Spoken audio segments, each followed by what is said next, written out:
Assalamualaikum warahmatullahi wabarakatuh. Bertemu dengan saya di channel ini. Kali ini kita akan membahas terkait dengan sistem penilaian kerja pegawai negeri sipil.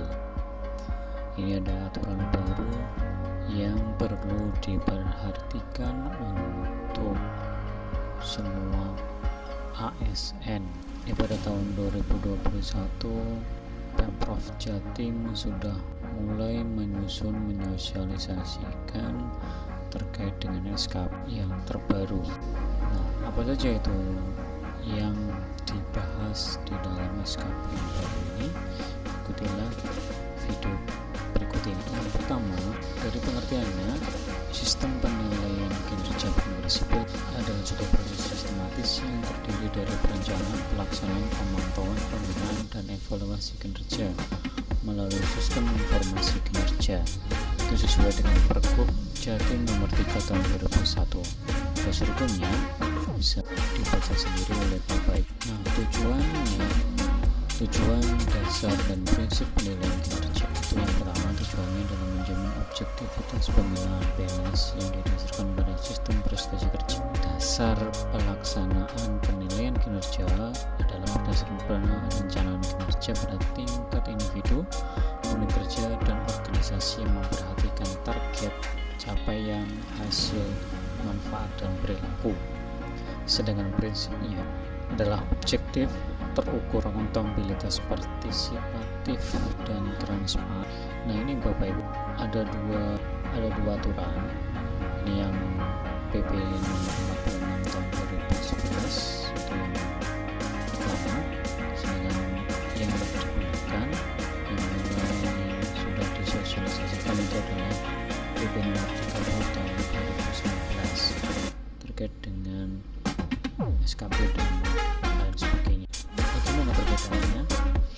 Ada tiga hal yang bisa dibedakan. Yang pertama, dari istilahnya, pada PP 46 tahun 2011 itu disebutkan istilah prestasi kerja, sedangkan pada tahun 2019 PP nomor 30 itu istilahnya adalah kinerja PNS. Jadi dari sisi istilah sudah berbeda. Yang kedua adalah sasaran kinerja pegawai. Pada PP 46, sasaran kinerja pegawai yang digunakan adalah rencana kerja dan target kerja yang akan dicapai oleh seorang PNS.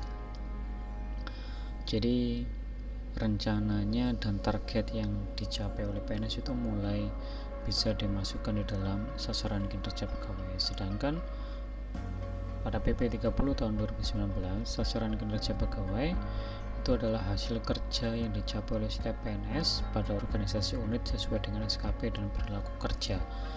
Nah, ini perbedaannya. Yang ketiga adalah targetnya. Pada PP 46, targetnya berupa beban kerja yang dicapai. Jadi hasilnya. Kalau yang PP 30 adalah jumlah hasil kerja yang dicapai. Jadi beda. Kalau yang PP 30 tahun 2019 adalah hasil kerjanya. Kalau yang 46 PP 46 tahun 2011 itu adalah jumlah beban kerja. Jadi beban kerjanya yang dihitung sebagai target. Sedangkan kalau PP tahun 30 itu adalah hasilnya. Berikutnya adalah terkait dengan PP 46. SKP itu memuat kegiatan tugas jabatan dan target. Tapi di PP 30 tahun 2019 memuat kinerja utama dapat memuat kinerja tambahan. Kinerja utama dan kinerja tambahan paling sedikit memuat indikator kinerja individu dan target kerja. Itu perbedaannya. Sedangkan yang kedua adalah penyusunan SKP didasarkan pada rencana kerja tahunan instansi. Itu pada PP yang lama, pada PP nomor 46 tahun 2011. Sedangkan pada PP 30 tahun 2019 penyusunan SKP memperhatikan perencanaan, perjanjian kinerja organisasi, uraian jabatan dan SKP atasan langsung. Jadi di dalam PP 30 penyusunan SKP-nya itu sangat rinci, dimulai dari rencana hingga ke SKP atasan langsung itu mulai dari rinci. Berikutnya adalah dari sisi aspek perilaku kerja. Aspek perilaku kerja pada PP yang lama itu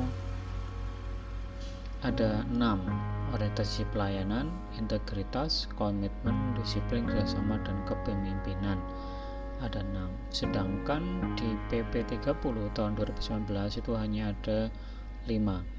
Tapi ada beberapa yang diubah dan ada beberapa yang ada satu tambahannya, yaitu adalah inisiatif kerja, orientasi pelayanan, komitmen, inisiatif kerja, kerjasama, dan kepemimpinan.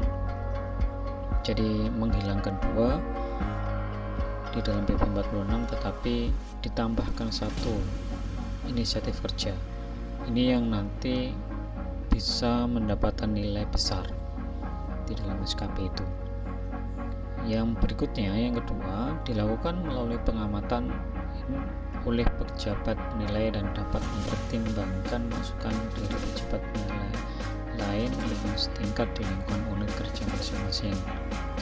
Ini ada di tahun 2011 PP 46. Sedangkan di PP 30 tahun 2019 penilaian ada 2: penilaian perilaku kerja dilakukan oleh pejabat penilai kinerja PNS dan dapat berdasarkan penilaian rekan kerja.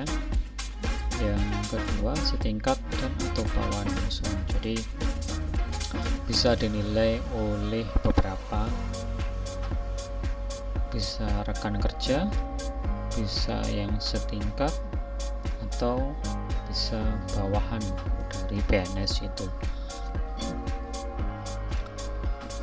Bobot penilaiannya, kalau unsur SKP-nya 40%, perilaku untuk unsur SKP-nya 60%, perilaku kerja 40%.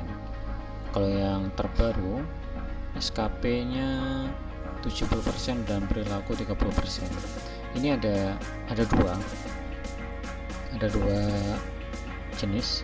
Kalau yang 70-30, ada yang 60-40.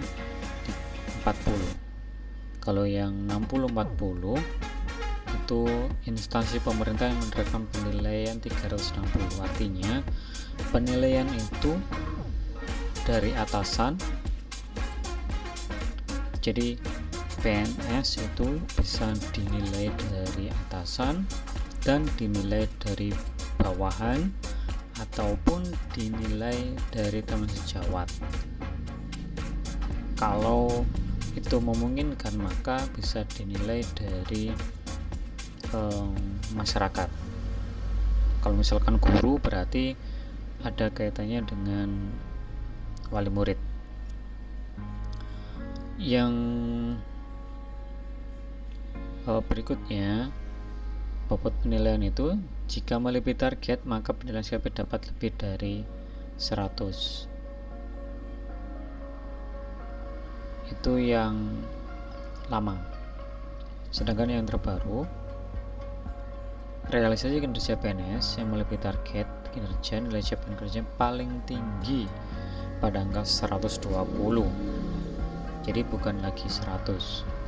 Penilaian prestasi kerja PNS dilakukan oleh pejabat penilai sekali dalam 1 tahun. Jadi SKP itu penilaiannya adalah selama 1 tahun.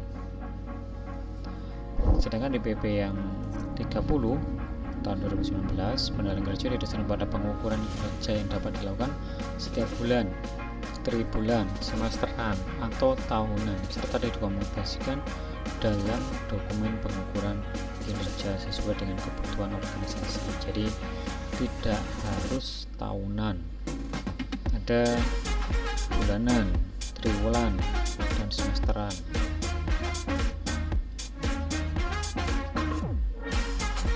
Yang berikutnya ini terkait dengan sebutan dan angkanya. Kalau 91 ke atas sangat baik, 76 sampai 90 baik, 61 sampai 75 itu cukup, 51 sampai 60 kurang, dan 50 ke bawah itu buruk. Sedangkan pada PP 30 tahun 2019 pemberian kerja PNS dinyatakan dengan angka kalau yang 110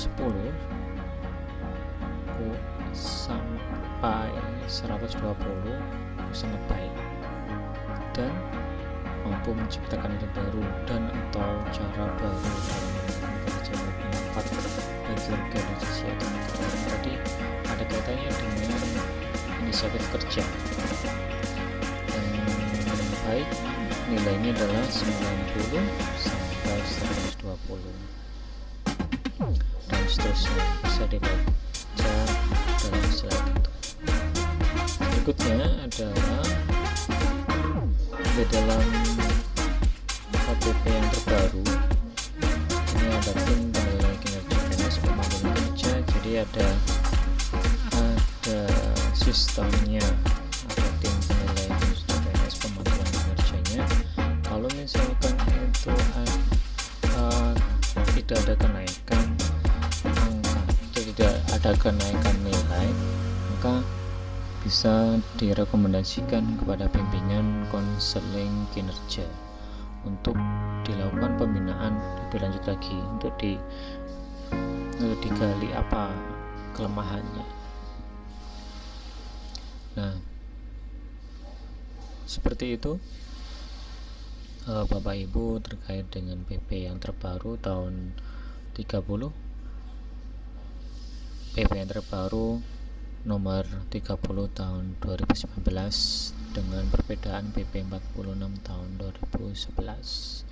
Terima kasih sudah menyaksikan video ini. Wassalamualaikum warahmatullahi wabarakatuh.